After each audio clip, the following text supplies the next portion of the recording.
আমার নবীর উপর আল্লাহ কিতাবটা পাঠিয়ে দিলেন। ওগো মায়ার নবী, আপনি যান মানুষের দ্বারে দ্বারে এখন পৌঁছিয়ে দেন কুলু লা ইলাহা ইল্লাল্লাহ ফি দাখালাল জান্নাহ। যেই ব্যক্তি কোরআনুল কারীম মেনে নিবে, সেই ব্যক্তি আপনার কালিমা গ্রহণ করবে, সেই ব্যক্তি জান্নাতের মধ্যে প্রবেশ করবে। আমার নবী দাওয়াত দেওয়া শুরু করে দিলেন, ও দুনিয়ার মানুষেরা, তোমরা এই কালিমাটা গ্রহণ করো, আমি নবী মুহাম্মদুর রাসূলুল্লাহকে রাসূল বলে মেনে নাও। তাহলে আল্লাহ বলে দিয়েছেন তোমাদের মধ্যে তোমাদের জন্য একটা জায়গা সৃষ্টি করে রেখেছে, যার নাম হলো জান্নাত। এ বাবাজিরা, ভাইজানেরা আমার, আল্লাহর নবী দাওয়াত দেওয়া শুরু করে দিলেন। আল্লাহর নবী যখন দাওয়াত দেয়, তোমরা পড়ো, প্রত্যেকটা কাফের যারা কিনা আমার নবীকে এতদিন বলে আল আমিন বলে খেতাব দিয়েছিল, সেই সব লোকেরা এখন আমার নবীকে ভণ্ড প্রতারক বলা শুরু করে দিল। আমার নবীকে ভণ্ড প্রতারক বলা শুরু করে দিল। এই আব্দুল্লাহর বেটা মুহাম্মদুর রাসূলুল্লাহ এতদিন তো সাল্লাল্লাহু আলাইহি ওয়াসাল্লাম তিনি তো ভালোই ছিলেন, কিন্তু এখন তার কি হলো হঠাৎ করে রে? এ তো দেখতেছি আস্তে আস্তে আস্তে আস্তে মানুষকে অন্য পথে নিয়ে চলে যাচ্ছে। আমাদের দলের লোক তো কমে যাবে, কি করা যায়? তার পথে তোমরা বাধা সৃষ্টি করো। সঙ্গে সঙ্গে আল্লাহর রাসূলের পথে সবাই বাধা সৃষ্টি করা শুরু করে দিল। আল্লাহর নবীকে কেউ বা পাগল বলে, কেউ বা ভণ্ড বলে, ইত্যাদি ইত্যাদি কথা বলা শুরু করে দিল। আমার আপনার মায়ার নবী, বিশ্ব নবী জনাবে মুহাম্মদুর রাসূলুল্লাহ সাল্লাল্লাহু আলাইহি ওয়াসাল্লাম প্রত্যেকটা মানুষকে দাওয়াত দেয়, কিন্তু কেউ দাওয়াতটা গ্রহণ করতে চায় না। যেই নবীকে এতটুকু বিশ্বাস করতেন, লোকেরা নাকি আমানতগুলো, টাকাগুলো নিয়ে এসে আমার নবীর কাছে রেখে দিতেন। বলেন না সুবহানাল্লাহ। সুবহানাল্লাহ। আমার নবীকে এতটা বিশ্বাস করতেন, টাকাগুলো এনে আমার নবীর কাছে রাখতেন। আব্দুল্লাহর বেটা মুহাম্মদ, জানি সাল্লাল্লাহু আলাইহি ওয়াসাল্লাম তুমি বড় আমানতদারি লোক, আমার টাকাগুলো রেখে দাও। জোরে বলেন না সুবহানাল্লাহ। আমার নবী কি করতেন? এতটুকু বিশ্বাস অর্জন করেছিলেন, কাফেরদের টাকা পর্যন্ত আমানত হিসাবে রাখতেন। এমনকি যখন আমার নবী দাওয়াত দিবে, কাফেরদেরকে ডাক দিয়ে বলে, কাফেররা, আমি এই যে পাহাড়ের উপর বসে তোমাদেরকে কথা বলতেছি, এখন যদি তোমাদেরকে বলি এই পাহাড়ের পাশ থেকে তোমাদেরকে শত্রুরা আক্রমণ করতেছে, তোমরা কি এটা বিশ্বাস করবে নাকি? সঙ্গে সঙ্গে সবাই বলে, হ্যাঁ এটা বিশ্বাস করব, কারণ তুমি মিথ্যা কথা বলতে পারো না। জোরে কন্না সুবহানাল্লাহ। কতটা বিশ্বাস করতেন আমার নবী। সঙ্গে সঙ্গে ডাক দিয়ে বলেন, ও মক্কাবাসী, শুনে রেখে দাও, তোমাদের আমি বড়ই ভালোবাসি, তোমরা জাহান্নামী হয়ে যাবে এটা আমি চাই না। আল্লাহ আমার উপর কিতাব দিয়েছেন, তোমরা আমার উপর ঈমান আনো, আমার আল্লাহকে এক বলে মেনে নাও, সঙ্গে সঙ্গে তোমাদের কপালটা বড় ভালো হয়ে যাবে, তোমাদের জন্য আল্লাহর তৈয়ারকৃত জান্নাত বাজেট হয়ে যাবে। জোরে কোন সুবহানাল্লাহ। সঙ্গে সঙ্গে কাফেররা নবীর পিছনে লেগে গেল। এ মদিনা, এ মক্কাবাসীরা, খবরদার নবীর কাছে যাবি না, নবীর পাঠানো কিতাব শুনবি না, তার কথা তোরা শুনবি না। আমার আপনার মায়ার নবী যেখানে কোরআনুল কারীম তেলাওয়াত করে, কাফেরদেরকে নিষেধ করা হলো যাস না। কিন্তু বাবারা, ভাইজানেরা আমার, যেখানে বলা হয় এখানে সাপের খেলা হয়, আগুন হয়, যদি মানা করা হয় ছেলে পেলে যায় কি যায় না? কি যায়? হ্যাঁ, লাখে লাখে যায়। তেমনি ভাবে আমার নবীকে পাগল বলে খেতাব দিল, কাফেরদেরকে নিষেধ করে দিল, তোমরা কেউ যাবে না। আমার আপনার নবী দূরে বসে বসে তেলাওয়াত করতে থাকেন, আর রহমানু আল্লামাল কুরআন,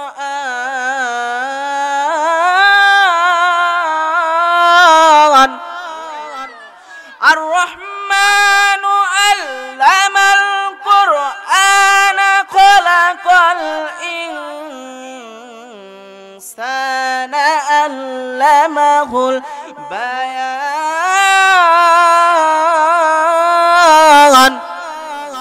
আমার নবী তেলাওয়াত করতে থাকেন, ইয়া আইয়ুহাল্লাযীনা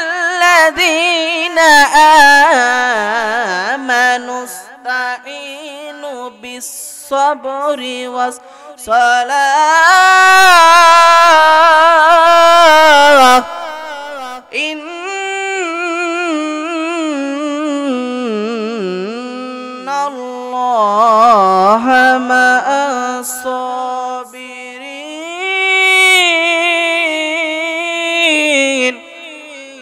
জোরে কন্না আল্লাহু আকবার।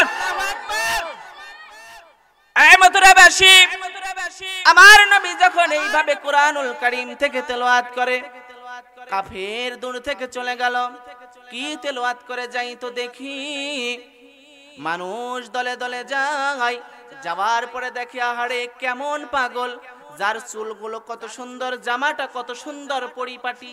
এই লোক তো পাগল হতে পারে না।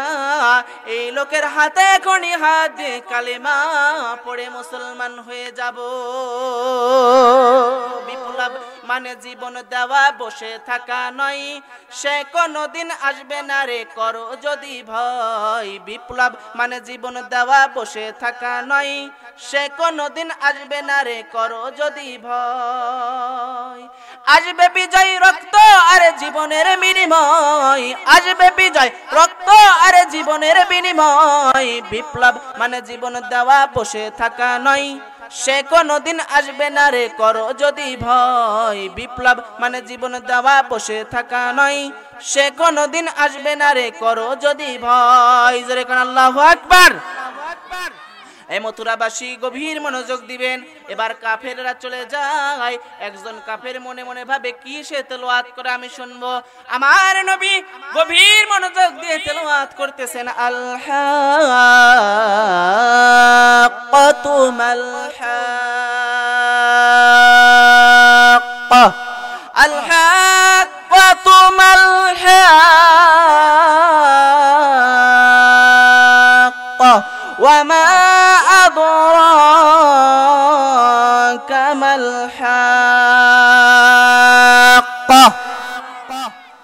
আমার নবী যখন কুরআনুল কারীম থেকে তেলাওয়াত করা শুরু করে দিল, সঙ্গে সঙ্গে কাফেরটা দূর থেকে ভাবে আরে কি এমন তেলাওয়াত করে, হাক্কা হাক্কা বলে, এটা আবার কি।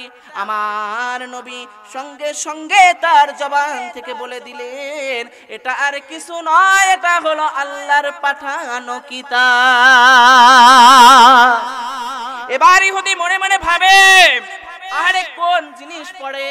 আমি মনে মনে ভাবলাম কথাটা বলে দেয়, আসলে মোহাম্মদ কি গণক? যেরকম নাউজুবিল্লাহ, হয়তো মোহাম্মদ গণক। তখন আমার নবীর মুখ দিয়ে আর একটা কথা আমার আল্লাহ বের করে দিলেন, এটা কোনো গণকের কথা নয়, এটা হলো তানজিলুম মির রাব্বিল আলামিন।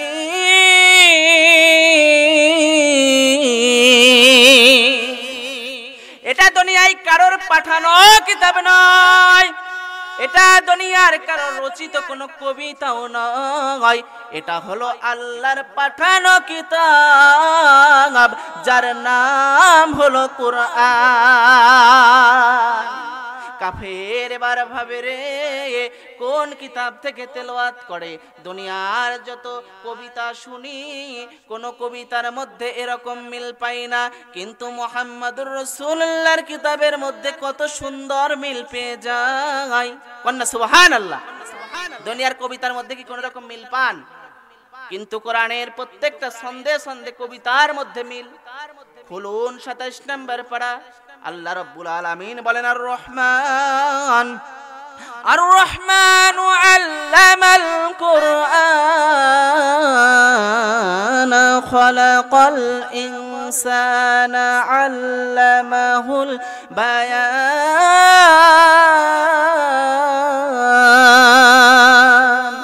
শেষে নুন নুন মিল আছে কিনা? 30 নম্বর পারা খুলে দেখুন, আমার আপনার রব্বুল আলামিন জানিয়ে দিলেন, কুল আউযু বিরাব্বিন নাস,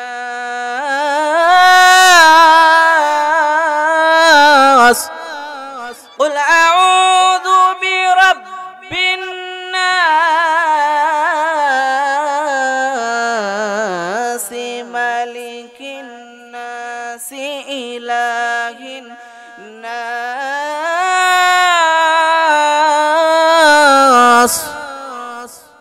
আমার নবী যখন যখন তেলাওয়াত করে রে মথুরাবাসী, কাফের মনে মনে ভাবে এত সুন্দর মিলের কিতাব আর কোথাও দেখি না, এখনই আমি যে সঙ্গে সঙ্গে আব্দুল্লাহর বেটা মুহাম্মাদুর রাসূলুল্লাহর হাতে হাত দিয়ে কালিমা পড়ে নিব।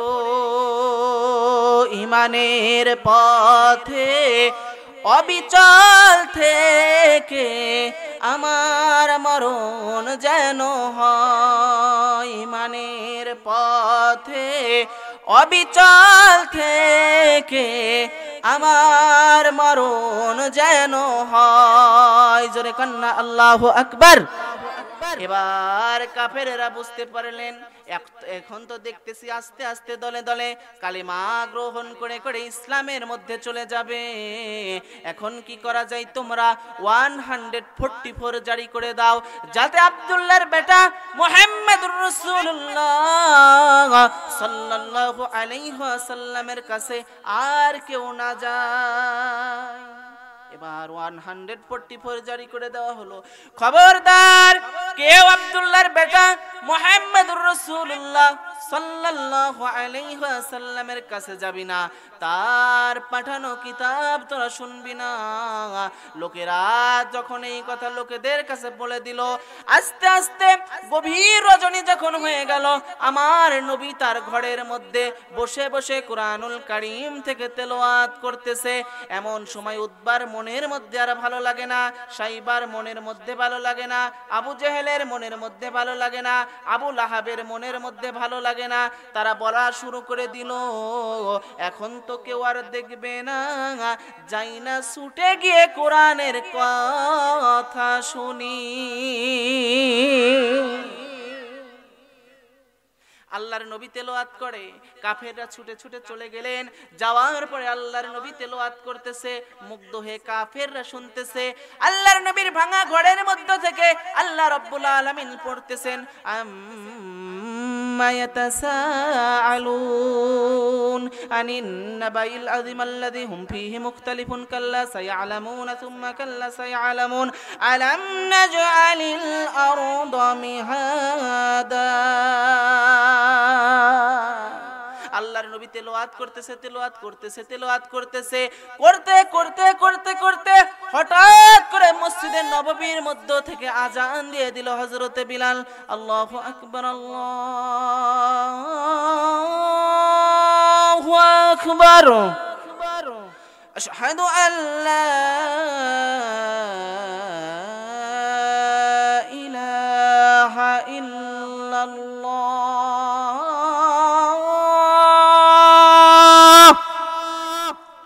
যখন সঙ্গে সঙ্গে আজান দিয়ে দিলেন, আজান দেওয়ার পরে এবার কাফেররা স্টপ, আপনার নবী যখন তেলাওয়াত থামিয়ে দিয়েছে স্টপ, এবার কাফেররা যার যার বাড়িতে যাবে, যাবার সাথে সাথে এর মাথার সাথে গোতা লাগে, তুমি কে? আমি উতবা। এর মাথার সাথে গোতা লাগে, তুমি কে?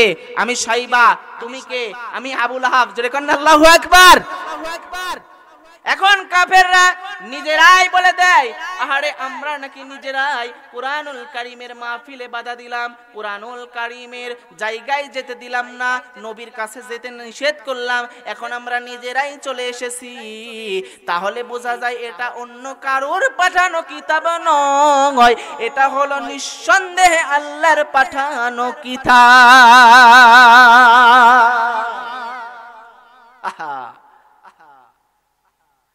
সঙ্গে সঙ্গে সেখান থেকে চলে আসলেন। আসার পরে আল্লাহর নবীকে আপনার নিষেধ করে দিলেন, আর তুমি মক্কায় থাকতে পারবে না। আমার নবী বড় ব্যথিত হয়ে গেলেন, নিজের জন্মভূমি ছেড়ে চলে যেতে হবে। আবু বকরকে ডাক দিলেন, ও আমার সাথী আবু বকর, আমার হয়তো আর আমার জন্মভূমি মাতৃভূমিতে থাকা হবে না, আমার হয়তো মদিনায় হিজরত করা লাগতে পারে। ও আমার আবু বকর, আমার হিজরতের রাতের সাথী অন্য কেউ হবে না, আমার হিজরতের রাতের সাথী হবে তুমি আবু বকর। দিনটা চলে যায়, একদিন চলে যায়, দুদিন চলে যায়, 3 দিন চলে যায়, বাবা কথা বলো না। একদিন, দুদিন, 3 দিন, 4 দিন চলে যায়। এমন করে হঠাৎ একদিন এসে অনেক লম্বা বড় ঘটনা, আমার নবী এসে আবু বকরের দরজায় আঘাত করলেন। আবু বকর, ও ও আবু বকর, শুধু একবার আবু বকর বলেছে, সঙ্গে সঙ্গে লাব্বাইক ইয়া রাসূলুল্লাহ বলে আবু বকর সাড়া দিয়েছে। জোরে বলুন সুবহানাল্লাহ। আমার নবী অবাক হয়ে গেলেন। ও আবু বকর, একটা মাত্র টুকা দিলাম, সঙ্গে সঙ্গে লাব্বাইক ইয়া রাসূলুল্লাহ বলে সাড়া দিলে। আবু বকর তুমি কি ঘুমাও না? আবু বকর দু চোখের পানি ছেড়ে দিয়ে বলে, ইয়া রাসূলুল্লাহ, ইয়া হাবিবাল্লাহ, মায়ার নবী গো, আপনি যেই দিন বলেছিলেন আবু বকর আর হয়তো আমি মক্কায় থাকতে পারবো না, আমার হয়তো মদিনায় হিজরত করা লাগতে পারে রে আবু বকর, হুজুর আমি সেই দিন থেকে বিছানায় পিঠ লাগাই না। ওগো মায়ার নবী, শুধু তাই নয়, আমার একটা কলিজার টুকরা সন্তান আছেন, তার নাম হলো আসমা। আমার এই আসমা প্রতিদিন খাবার বানিয়ে বানিয়ে তৈরি থাকে, কবে জানি আমার নবী আসবে, আমার আব্বার সাথে হিজরতে রওনা দিবে, আর রাস্তার মধ্যে ক্ষুধার তাড়না সহ্য করতে পারবে না, দুর্বল হয়ে যাবে, দৌড়াতে পারবে না, এই সুযোগে কাফেররা হত্যা করে ফেলবে, আমার নবীকে শহীদ করে ফেলবে। হুজুর এই জন্য আমার মেয়ে আসমা প্রতিদিন নাস্তা বানিয়ে বানিয়ে আমার আপনার জন্য অপেক্ষা করে। ওগো মায়ার নবী,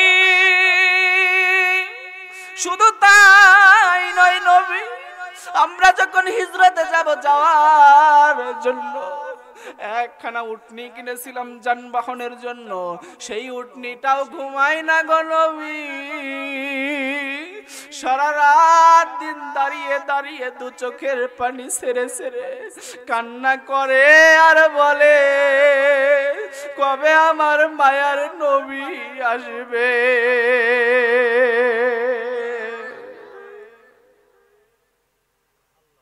আমার নবী হতবাক হয়ে গেলেন। ও আবু বকর, এত তুমি আমাকে ভালোবাসো, আমি তো জানতাম না রে আবু বকর। যাও যাও যাও, আমি আজ থেকে বলে দিলাম, তুমি যেরকম হিজরতের রাতে আমাকে সঙ্গ দিয়েছো, আমার সাথী হয়েছো, কাল কিয়ামতের ময়দানে আমার সাথী হবে, এমনকি জান্নাতের মধ্যে আমার বন্ধু তুমি আবু বকর হবে। কোন সাধনে পাইব তোমায় মায়ার নবী গো, কোন সাধনে পাইব তোমায়।